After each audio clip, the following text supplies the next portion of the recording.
Welcome friends, today we're sharing a true story about love, betrayal, and boundaries. I'm Ricardo and thank you for being here. Where are you watching from? Let me know in the comments, I'd love to hear your stories. Today I'm going to tell you about the moment I realized my wife, Valeria, had gone too far. I always thought I was a good husband, the kind who trusts, who doesn't control. Valeria was captivating, full of life, but she liked to test me, spending too much, coming home late, pushing me to my limits just to see how I'd react. I let it slide, thinking love meant patience. But then there was Javier, her ex. He wasn't just a friend, like Valeria claimed. I warned her about him, but she laughed, called me insecure. "He's like a brother to me, Ricardo," she said. I wanted to believe her, so I stayed quiet. Everything changed one night in our Málaga apartment. The TV filled the silence, Valeria scrolled through her phone, and then she said, voice casual, "Some old friends invited me to Ibiza this weekend. Javier's going too." I saw her eyes like she was waiting for me to argue. I didn't. I looked straight at her, voice cold, "If you go, don't come back." Valeria blinked, then burst out laughing. "God, Ricardo, you're so dramatic." She gave me a look like I was joking. But this time I was serious. The next morning she dragged her suitcase to the door, kissed my cheek and said, "Love you." I didn't respond. As the taxi took her away, I knew it was time to act. Valeria thought she could keep testing me. She was about to learn she was wrong. In the days after Valeria left, I couldn't stop thinking about what led to that moment.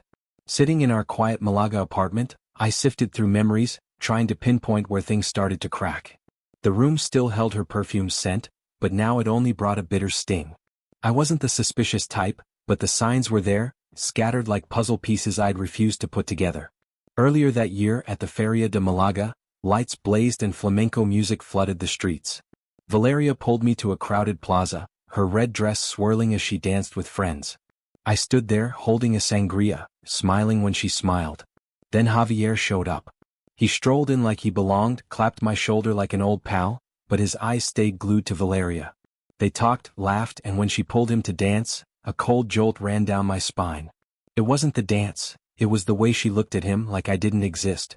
That night, walking home, I asked, "Valeria, what's going on between you and Javier?" My voice was soft, not wanting to spark a fight. She stopped, turned to me under a streetlight, eyes narrowing. "Ricardo, don't be ridiculous. He's just a friend from college. Do you want me to cut off everyone?" She spoke with a hurt tone and I felt like the bad guy. I apologized, said I just wanted to be sure. But deep down I knew she was dodging. Weeks later I started noticing small things. Valeria's phone lit up at night, messages she'd read and delete instantly. Once, when she left her phone on the table, I saw Javier's name flash with a text. "Meet at the bar tonight?" My heart pounded, but I didn't open it. I didn't want to be the husband who snoops. When she came back I asked, "Where were you tonight?" She shrugged, said, "Met some colleagues at a tapas bar. Work stuff, you know." But the smell of wine and her evasive eyes said otherwise. The worst came when Mateo, my best friend, pulled me aside at a cafe near the port. "Ricardo," he said, voice low, "I saw Valeria and Javier at a bar in El Palo last week. They weren't acting like just friends."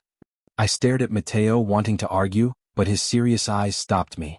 "They were close, Ricardo. Really close." I gripped my coffee cup, feeling like I'd been punched in the chest. "You sure?" I asked. Mateo nodded. "I didn't want to say, but you need to know." I went home, head spinning.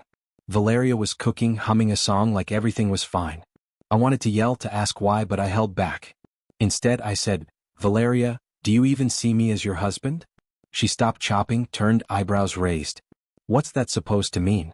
You're listening to Mateo's nonsense, aren't you?" She stepped closer, voice soft. "Ricardo, Javier's nothing. You're the only one I love." Her words were sweet, but I felt no sincerity.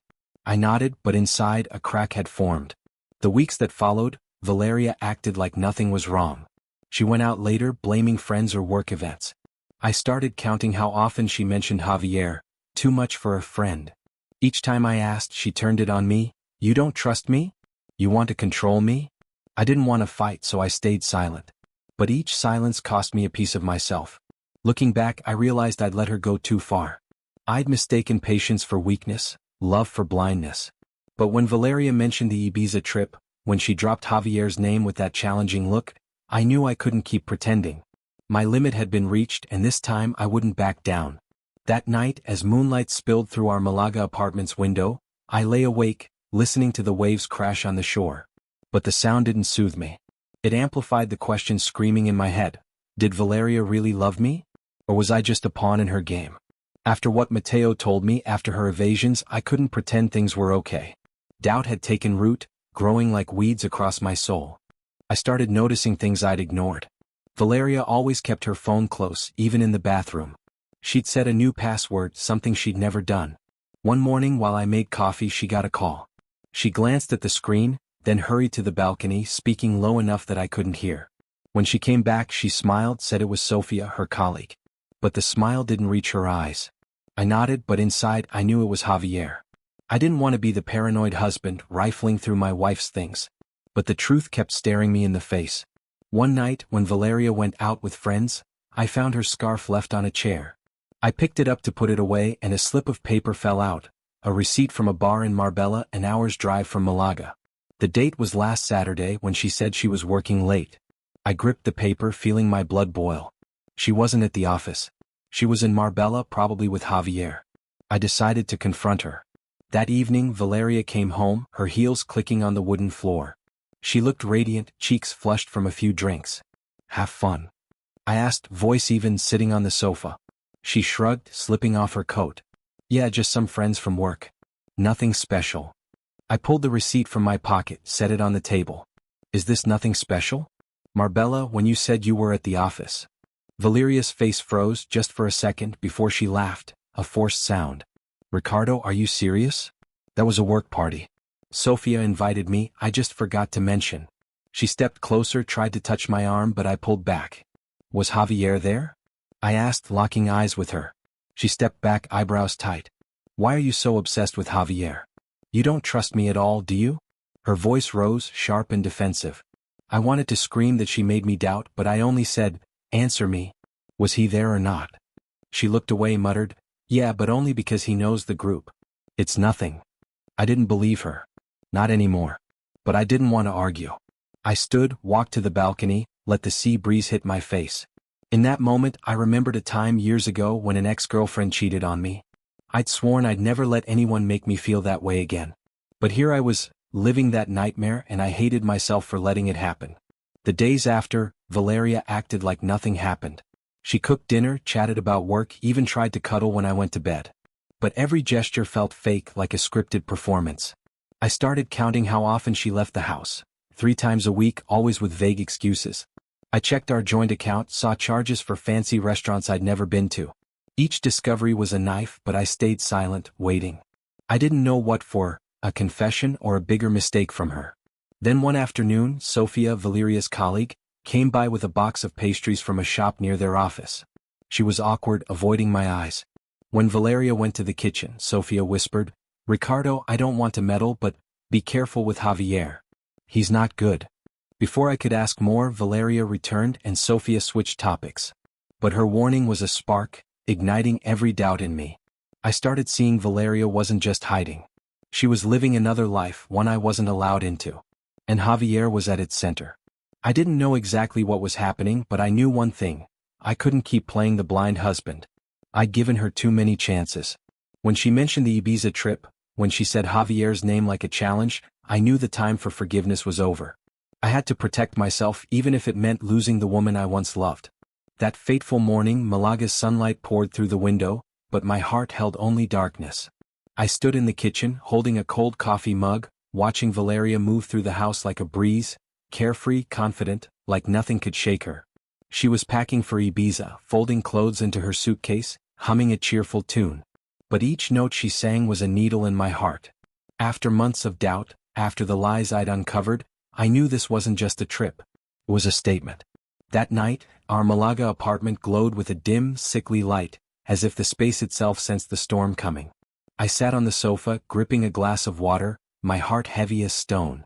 Valeria sat across from me, scrolling her phone, her dark hair loose, her face glowing with a fake radiance. After months of suspicion, after the lies I'd found, from the Marbella receipt to Sophia's warning, I knew I couldn't keep pretending. Tonight, everything would change. She looked up, set her phone down and said, voice clear as a bell, this weekend some old friends invited me to Ibiza. A house by the sea, it'll be so fun. Her words were light, but I felt an invisible line being drawn. I took a deep breath, asked, voice dry, "Who's going with you?" She paused, fingers tapping the table, then shrugged. "Just some friends from before." Javier. His name hit like a stone, shattering the calm lake inside me. I looked into her eyes, heart pounding, searching for a shred of honesty. But those eyes, sparkling cold, were daring me, saying, "What are you going to do about it?" Blood rushed to my head, but I kept my voice steady, each word a cut. "Valeria, if you go with him, don't expect me to be here when you get back." The room froze. The glass in my hand trembled, catching the light. Valeria blinked, then laughed, a sharp sound that sliced my heart. "Ricardo, are you serious? It's just a trip. You're going to make me a prisoner?"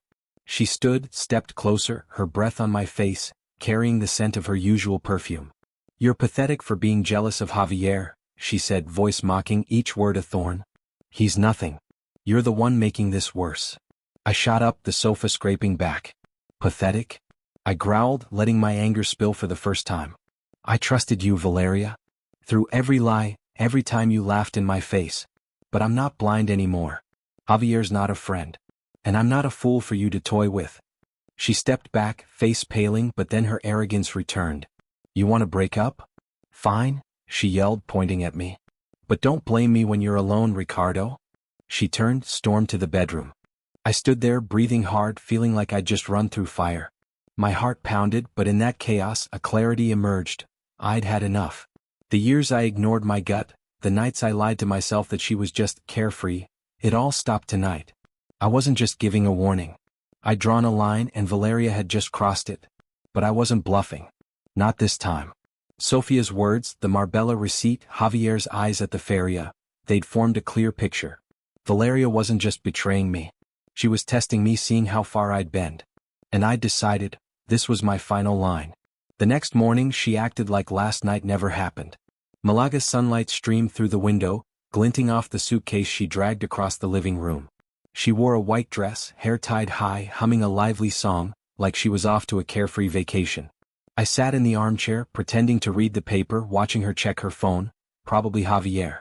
She paused, glanced at me, lips curling into a half-smile, like she expected me to take back my words. I didn't look up, staying silent, letting the newspaper hide my face. She sighed, stepped over, leaned down, and pressed a quick kiss to my forehead. "I'll be back by the weekend, okay?" she said, voice sweet, like we were still a happy couple. I didn't respond. I just heard the door close, the suitcase wheels rolling down the path, then the taxi's engine fading. When I was sure she was gone, I folded the paper, stood, and felt like a boulder had lifted from my chest. I'd given her every chance, but she chose Javier, chose her game. Now it was my turn to choose. I grabbed my phone, called a locksmith friend. "Can you come today?" I asked. He agreed to be there in 2 hours. Next, I called our family lawyer, an older man my father trusted. "I need divorce papers," I said, voice steady. He asked a few questions, but I cut him off. "Just do it." "I'm decided." I walked to the bedroom, opened Valeria's closet. Her silk dresses, her favorite heels, the perfume she sprayed every morning, they all felt like relics of a life that no longer belonged here. I took each item, packed them neatly into boxes, labeled them carefully. I'd send them to her mother, Carmen, in the Málaga suburbs. I thought about Carmen, how she'd react when the boxes arrived. She always liked me, always called me a good man. I wondered if she'd be angry at Valeria, or just shake her head in disappointment. I didn't want any trace of her in this apartment anymore. Each box I sealed was a tie I cut, a step toward freedom. When the locksmith came, I watched him install the new lock. The metallic click sounded like a song of release. I tested the new keys, feeling their weight in my hand. Valeria would never walk through this door again. Not as my wife. That night, I sat on the balcony, sipping red wine, watching the lights of ships flicker on the horizon. I wasn't angry at Valeria, not exactly. I was just tired of letting her define my worth. I'd given her my heart, but she thought she could trample it without consequence. I still loved her, but her fidelity was gone, and my self-respect wouldn't allow me to continue. And when she returned from Ibiza, she'd face the consequences of her choice. But then a thought made me pause. What would happen when she came back? I pictured Valeria at the door, panicked, begging. A small part of me, the weak part, the part that once loved her, wondered if I'd soften. I shook my head, drained my wine. "No," I whispered to the darkness. "Never again. I'd let her trample my dignity too long." This time I'd stand firm. As I walked inside, turned off the lights, the apartment sank into silence. But it wasn't the silence of pain. It was the silence of a new beginning. Valeria thought she knew me, thought I'd always forgive. But when she returned, she'd find a locked door and a man who was no longer hers. I'd acted and there was no going back. 3 days after Valeria left, I stood in our Málaga kitchen, brewing coffee, the morning light glinting off the granite counter. The apartment had a new rhythm, clean, quiet, like a canvas repainted. No trace of her, no lies haunting me. I'd changed the locks, sent her things to Carmen's and started the divorce process. I thought I was ready for anything. But when the doorbell rang sharp and sudden, my heart stopped. I knew who it was.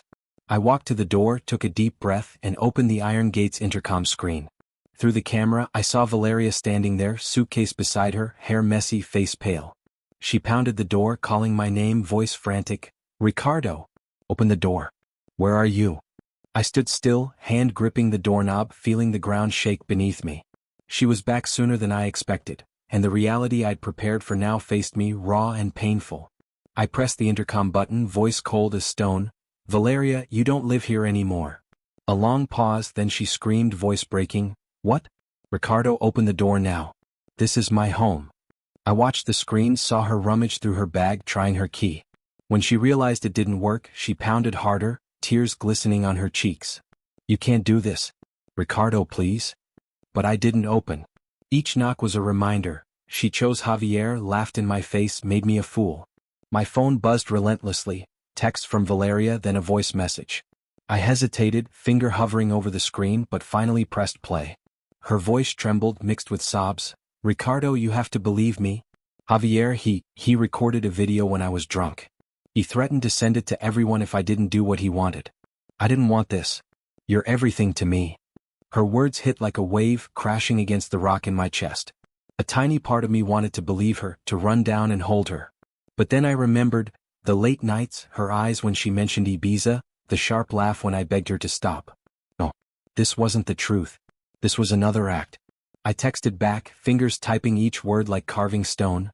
"You had your chances. Don't contact me again." I blocked her number, turned off the intercom, and walked back to the kitchen. Her pounding faded, replaced by muffled sobs. I stood there, staring at the cold coffee, feeling like a soldier stepping off a battlefield. I didn't feel victorious, just a strange emptiness, like I'd lost a part of myself. I thought about what Valeria said in the message. Javier blackmailing her? Could be true. But it didn't change the fact. She chose to go with him, ignored me, trampled my dignity. I wasn't her hero to save her from her own mistakes. I was a man learning to protect himself. I closed my eyes, breathed deep, letting the coffee's aroma and Malaga's sea breeze calm my mind. I had to believe that. An hour later, I got a text from Carmen, Valeria's mother. "Ricardo, what's happening?" Valeria came home crying, saying she has no home. She was wrong, but are you sure? I read it, heart twinging. Carmen always treated me like a son, and I knew she was hurting. I replied briefly, "Carmen, I'm sorry it came to this. But I can't keep going. Valeria knows why." I sent it, then turned off my phone. I didn't want to explain. Didn't want to justify. My actions spoke enough. I stepped onto the balcony, looking down at the street where Valeria had stood. She was gone, her suitcase left on the curb. I pictured her driving to Carmen's, face tear-streaked, trying to justify herself. But I didn't feel guilty. I felt lighter. Like a weight had lifted from my chest. Valeria thought she could come back, thought I'd open the door, forgive her. She was wrong. In my heart, a question lingered. What if she was telling the truth? If Javier really manipulated her, was I too harsh? But then I remembered Mateo's words, "You deserve better." I remembered Sophia's look when she warned me about Javier. I remembered myself, the man who once believed in love so blindly. No, I wasn't harsh. I was learning to love myself. As the sun rose higher, I walked inside, played a soft flamenco song. The guitar notes rang out, a reminder that life went on. I'd locked the door not just to Valeria but to the past. She'd have to face her consequences, with Carmen, with friends, with herself. And me, I'd move forward. Not because I was strong but because I had no other choice. The weeks after locking Valeria out of the apartment, I felt Málaga breathe anew. The apartment, once stifled by lies, now felt light as the sea breezed through the windows. I no longer checked my phone, no longer waited for her footsteps. But I knew, through whispers on the streets, that Valeria was paying for her choices. Málaga, with its glowing alleys and watchful eyes, told me the story of her downfall. Carmen, Valeria's mother, called me days after Valeria dragged her suitcase to her house. "Ricardo," she said, voice trembling over the phone, "she ruined everything.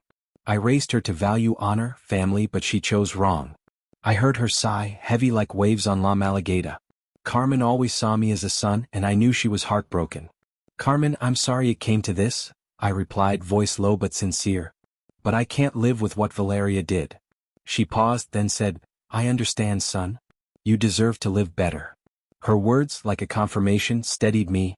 I was right to set my boundary. News of Valeria spread fast through Malaga's streets, like smoke from the feria. Mateo, my best friend, said her friends turned their backs. Sofia, who warned me about Javier, stopped answering her texts. Ana and Laura, who used to laugh with Valeria at bars, now avoided her. One evening at a tapas bar in El Palo, Mateo sipped wine and said, "Valeria showed up at the old spot last week, but no one talked to her. They whispered behind her back, called her a homewrecker." I nodded, unsurprised. Malaga doesn't forgive stains on honor, especially when the whole city knows. Javier, the guy who pulled Valeria down, vanished. Mateo said he left Malaga, maybe for Madrid. I checked social media once, saw him posting with a new girl, grinning smugly like he hadn't caused chaos. He sent that blackmail video to Valeria, I knew from her desperate voice message, but now he'd cut contact, leaving her with the shame. I wasn't shocked. Guys like Javier always run when the game's over. I wondered if Valeria went to the police, but I didn't care enough to find out. She chose him, and now she had to face it. Valeria tried reaching me through Mateo, a last attempt to pull me back. One afternoon he texted, "Valeria begged me to talk to you. She's sorry, says Javier was a mistake, that she doesn't want to lose you." I stared at the message, feeling like I was reading a stranger's story. "What else did she say?" I asked, not really wanting to know. Mateo replied, "She cried, said she's living with her mom, that everyone's turned on her. But I told her you deserve better and to stop contacting." I smiled, grateful for Mateo. "Thanks," I texted, then put my phone away. Valeria thought tears could erase the time she mocked me, but she was wrong. I heard Valeria rarely went out. A neighbor at the supermarket said she abandoned her cart, ran out when old ladies whispered, "That girl ruined her family." I pictured her in her old room at Carmen's, hair messy, eyes swollen, no longer the radiant Valeria who once blinded me. Carmen, though loving, wasn't gentle. Mateo said she scolded Valeria daily, reminding her of family values, of the husband she lost. I didn't rejoice in Valeria's pain, but I didn't feel guilty. Meanwhile, I started rebuilding. I got a promotion at work, managing big projects along the Costa del Sol. I joined a flamenco class, where guitar strums and stomping heels helped me forget the past. Malaga, with its glowing lights and plaza laughter, embraced me like an old friend. I was no longer the blindly patient husband. One evening, lying on the sofa, I thought about Valeria, about the years I let her define me. I didn't hate her, but I had no room for her in my life. Malaga had judged her as it lifted me up. She'd have to find a way to stand, or live forever in the shadow of her mistakes. And me, I chose the light of the sea, of flamenco, of a future I'd write myself. Friends, that's my story, but I want to hear from you. What boundaries have you drawn in your life? What helped you move forward? Share in the comments. I read every story and they inspire me like Malaga has. Remember, knowing your worth isn't just what you give, but what you refuse to accept. Thanks for being here, from Malaga or wherever you are. Keep living, keep dancing like a flamenco that never stops.